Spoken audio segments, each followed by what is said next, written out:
The KXAN News Podcast is sponsored by Shelf Genie. Troops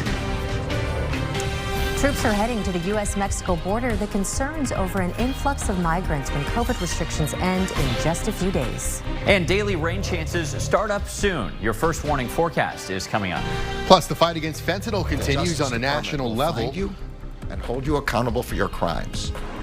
Plus, the fight against fentanyl continues on a national level, with the Department of Justice found in its largest investigation into the deadly drug yet.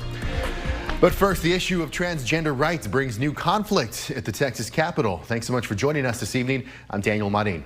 And I'm Britt Moreno. Thanks for being with us. House lawmakers were scheduled to take up a Senate bill that would ban gender transitioning health care for minors. But protests and a parliamentary move changed the plan. Our Capitol correspondent Monica Madden is joining us live from the Capitol to tell us more about this unexpected change that happened within the last hour, Monica.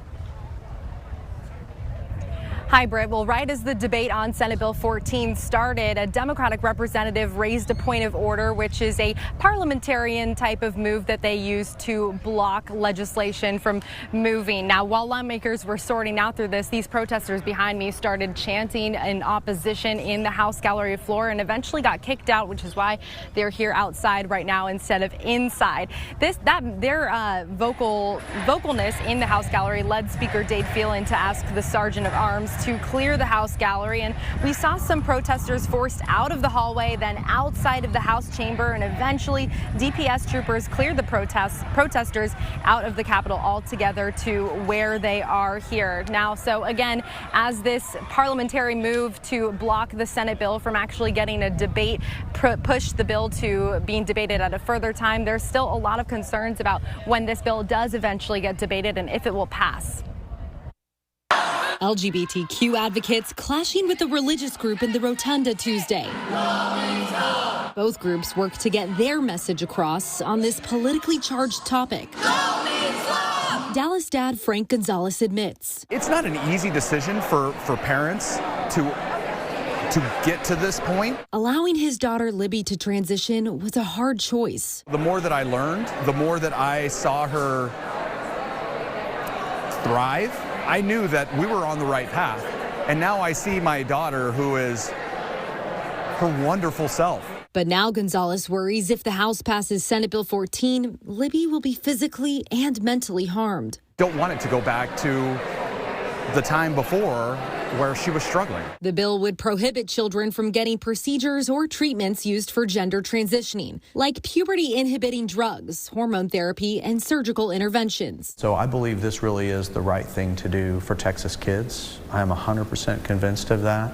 The bill's sponsor, Representative Tom Oliverson, says as a physician, he does not think there's enough medical research on the long-term effects, worrying some children might regret life-altering choices. An adult person of sound mind and body, if they want to permanently alter themselves and they understand what they're giving up and they want to do that, that's fine.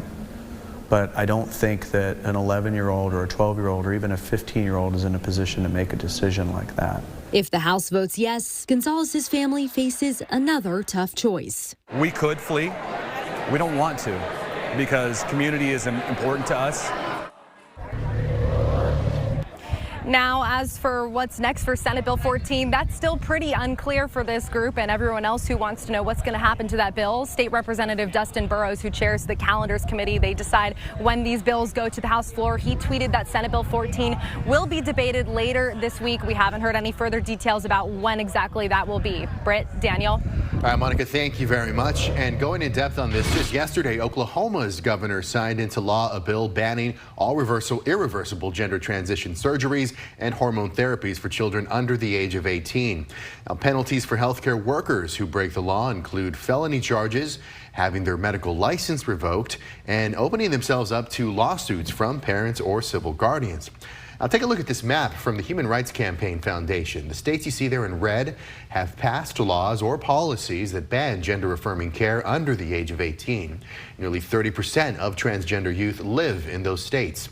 The orange states, you see, have laws that are being considered, and the gray states have no restrictions. The Austin City Council discussed the partnership between Austin Police and the Texas Department of Public Safety today. Council members spoke directly to DPS about their concerns.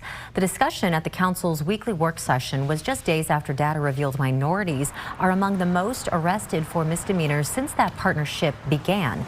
Troopers began helping Austin Police patrol the city's streets since the end of March because of police staffing issues. Ahead on KXAN News at 6, we have our Grace Reader coming up to tell us what Austin City leaders want to see changed about the patrols. The Biden administration will send 1,500 troops to the U.S.-Mexico border for 90 days. It's because Title 42 is ending on May 11th. The COVID-era restrictions allow U.S. officials to turn away migrants as a health precaution. Despite the restrictions, the U.S. has seen record numbers of people crossing the border. Now, these extra troops will help with data entry, warehouse support, and other administrative tasks so that border agents can focus on field work. It's unclear when these troops will deploy. You can find more on this story right now and what it means for the Biden administration under this story on KXAN.com.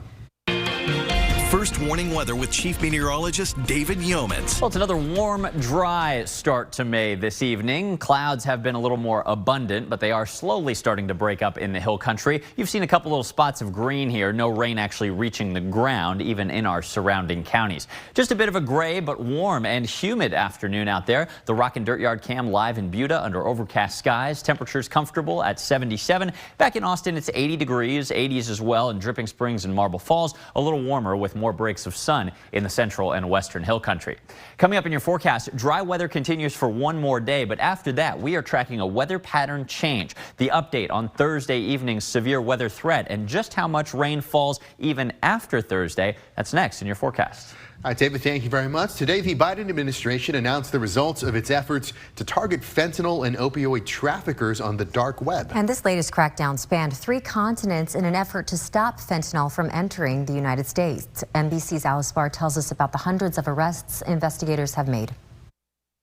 As the deadly, dangerous drug fentanyl drives a mounting toll of overdoses, Attorney General Merrick Garland today announcing the largest ever international crackdown on fentanyl trafficking on the dark web. You can try to hide in the furthest reaches of the internet, but the Justice Department will find you and hold you accountable for your crimes. Operation Spectre netting nearly 300 arrests, more than $50 million, and hundreds of kilograms of drugs, including 64 of fentanyl or fentanyl-laced narcotics. The Attorney General long under pressure from both parties to curb the overdose carnage. This is out of hand. Do you consider your current policies successful? Today, acknowledging that even as one dark web operation is shut down, dealers quickly shift to the next. There is a bit of a whack-a-mole problem here, and we are whacking as hard as we can. But I'm telling you, you can literally save someone's life. Across the country, law enforcement, educators, and community leaders are scrambling to save lives. And the amount of fentanyl that can kill someone is so minuscule that the danger is just beyond real. Montgomery College in Maryland hosting a training on Narcan, the drug that can reverse an opioid overdose, as the Justice Department tries to stop the flow of fentanyl. If it's a way to cut off a supply chain, that's critical. Everyday Americans in the trenches arming themselves with a last-ditch weapon, hoping for an end to the bombardment. In Washington, Alice Barr, NBC News. A murder suspect still on the loose, accused of killing a family of 5 in Texas. What we're learning about neighbors' efforts for police to do something before it's too late. Now, the fate of over $700 million is in the hands of Williamson County voters. Why Leander ISD says it needs this money. And a South Austin group, Home, unveiled some new additions. How horses are helping people with special needs. New information tonight about the neighbors who tried to get help before a family was killed. Police are hoping an $80,000 reward will help lead them to this dangerous suspect. 38-year-old Francisco Oropesa is accused of gunning down 5 neighbors Friday, including a child near Houston. Police still say he could be anywhere, and so far they have 0 leads. Now, today is the 4th day of the search. There were 2 calls yesterday with some tips in Montgomery County that turned out to be false alarms. One of the surviving fathers says he called 911 at least 5 times to try to get police out there to stop Oropesa from shooting before investigators say he turned the gun on his neighbors. Other neighbors say that kind of reckless behavior goes on all the time and they don't feel safe.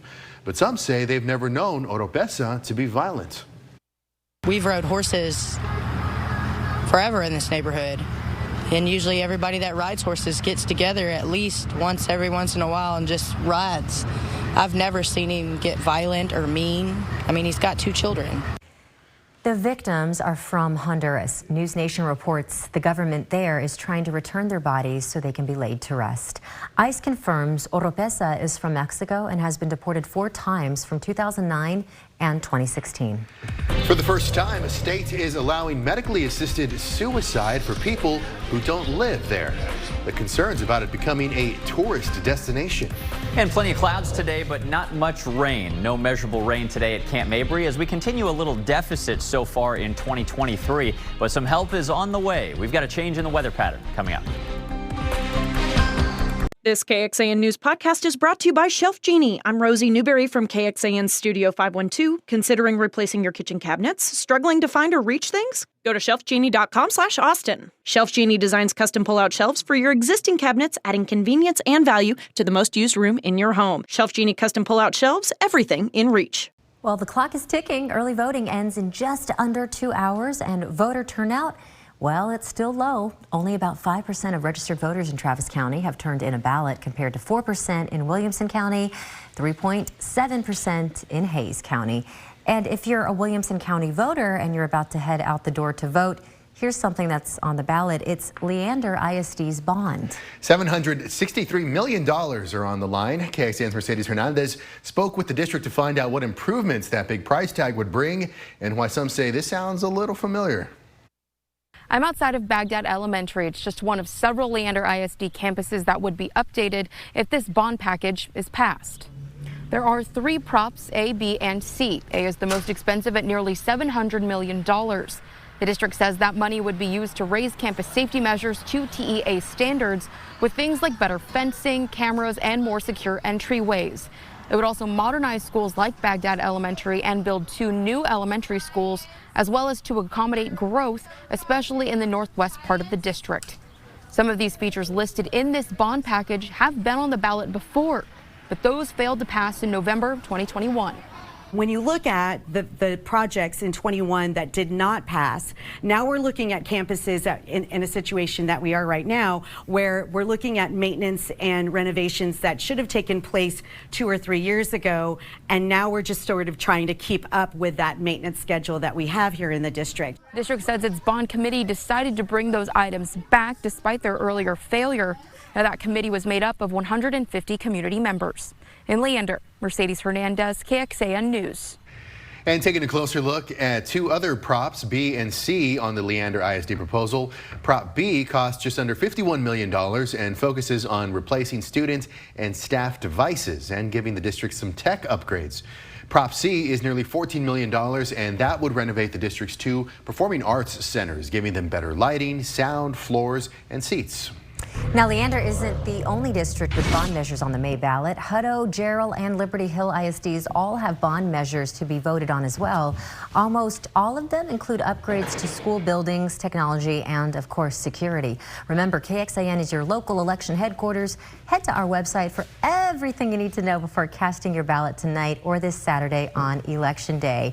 Did you just sprint in? Yeah. Not from the voting machine. You're not even breaking a sweat. No. I'm still learning this huge studio. I actually did vote. I did vote today, though. I didn't bring my sticker. It's at home on my other shirt. Well, hope words of encouragement, right? Get everybody out and vote. The weather isn't going to hold people back. It's not getting in our way. And, you know, every May I'm kind of looking at the models. When is the next bad storm going to be? It's not anytime soon. This Thursday threat of severe weather that we're talking about actually looks a little less concerning. Let's dive into what to expect here. It's a cloudy evening, but dry weather across the Austonian weather cam's view. 80 degrees right now in Austin. The allergies, we've got a few things floating around. It is is May. Grass is up, but it's not high. It's not very high. It's just in the medium concentration. Oak, ash, and a few others are luckily staying low.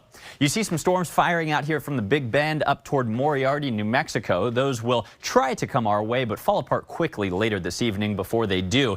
Kind of an interesting weather pattern that we talked about yesterday. A storm to the west, a storm to the east, but a big high pressure situated over the middle of the country. This is called an omega block because you can see how the jet stream around that ridge kind of makes the Greek letter omega. Projecting this forward, this is going to keep us dry for one more day tomorrow, but on Thursday, the ridge of high pressure flattens out. The storm system is allowed to make a little progress toward us, and it starts sending these little daily impulses of energy our way, translating to daily rounds of a few showers and storms. Just got some brand new data in on the Thursday storm chance, so let's check it out together. Here we are this evening under mostly cloudy conditions. Overnight, a little patchy fog, some low clouds, especially south of Austin. But tomorrow, another dry day with a little more afternoon sun than what we saw today.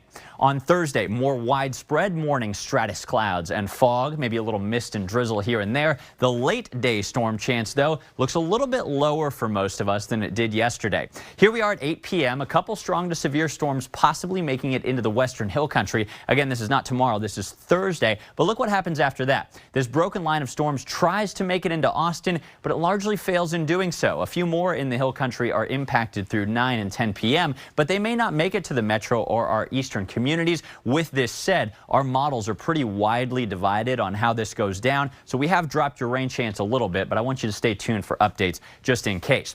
For now, the severe storm threat on Thursday, it's a measly 1 out of 5 in Austin, a 2 out of 5 risk of some wind or hail from those storms west of 281. Hopefully this risk doesn't get any higher as it looks right now. Hopefully it shouldn't. On Friday, though, let's go beyond that little severe storm threat. Daily storm chances continue as that same weather pattern persists. Friday, a few late day showers and storms. Saturday, dry early, a few storms late. Sunday, another little blossoming of some evening storms here and there. And look at this daily rain chance fluctuates a little bit each day, but it continues. A few late day showers and storms possible every day in your 7-day forecast starting in a couple days from right now. When you add all of that up, no particular day is going to be a washout, including for your weekend plans, but a few scattered storms here and there, likely adding up to a ½ to an 1.5 inches of rain. May see the heaviest totals in Austin, but of course this will be a moving target over the next few days as this weather pattern comes together. Tonight's forecast, cool, 64 degrees, but a little humid. Cloudy skies, some patchy fog building in by dawn. Notice the visibility maps during your 7 a.m. rush hour. Low visibility, especially south of Austin. Fog might slow you down, so be sure to wake up with our weather and traffic team right here on KXAN. Tomorrow, mostly cloudy during the afternoon, but dry, 84 degrees. Here comes the storm chance. It's late Thursday. It's just at 40% right now. A few more showers and storms through the weekend, mainly late each day, but it doesn't cool us down. Friday, Saturday, high temperatures at 91 and high humidity through the next 7 days keeps your overnight lows a little warm as well. We'll be right back. Vermont is now the first state to allow terminally ill people from out of state to take advantage of its medically assisted suicide law. Today, Vermont Governor Phil Scott signed a bill removing the residency requirement from the existing law. Vermont is one of 10 states that allows medically assisted suicide. Now, ahead of today's bill signing, a settlement was reached with a Connecticut woman living with terminal cancer to allow her to take advantage of Vermont's law as long as she complies with all other aspects of that law. Critics, though, fear that without residency requirements, these states risk becoming assisted suicide tourist destinations. A South Austin home for those with special needs is getting some help from horses. The Mara Bridge Foundation officially cut the new ribbon here on its therapeutic ranch riding facility today. It's had a horse riding program for a while, but the previous facilities meant not everyone could participate. With construction now complete, Mara Bridge leaders say they're expecting big results. The residents loved it. They learned a lot from horses. They gained self-confidence. They felt free. A lot of our residents that are nonverbal started to talk, so it was a true blessing. Construction on the facility began in 2018 and paid for entirely through donations. Well, here's what's coming up tonight on KXAN. It's night court at 7, Lopez versus Lopez at 7:30, The Wall at 8, and The Weakest Link at 9. Before we're back with KXAN News at 10. Or as always, you can join us an hour earlier for KXAN News at 9 over on the CW Austin. Here is where to find us.